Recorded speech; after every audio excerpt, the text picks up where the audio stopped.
నా లైఫ్‌లో గూడా ఇలా జరుగుద్దని నేనెప్పుడు ఎక్స్‌పెక్ట్ చేయలా. ఉదయగా అసలేం జరిగిందంటే, ఉదయాన్నే నిద్ర లేగానే ఇంటి ముందంతా ఫుల్లుగా వాటరొచ్చేసున్నాయి. ఈ వాటరంతా ఎక్కడి నుంచొస్తున్నాయి, ఏందా అని చెప్పి డీటెయిల్‌గా చూస్తే వేరే వాళ్ళ ఇంట్లో ట్యాప్ పగిలిపోయి వస్తున్నాయి.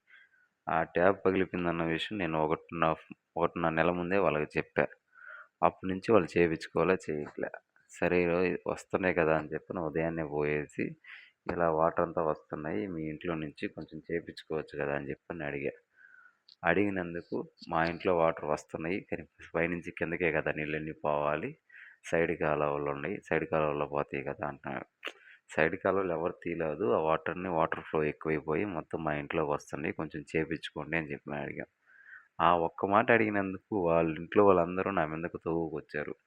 మా ఇంటికి వచ్చి అడుగుతావా? చేస్తావా? అని చెప్పి. ఇప్పుడు తప్పు ఎవరు చేస్తే వాళ్ళనే కదా అడగాలి. అది కూడా అడిగిన తప్పు అంటున్నారు.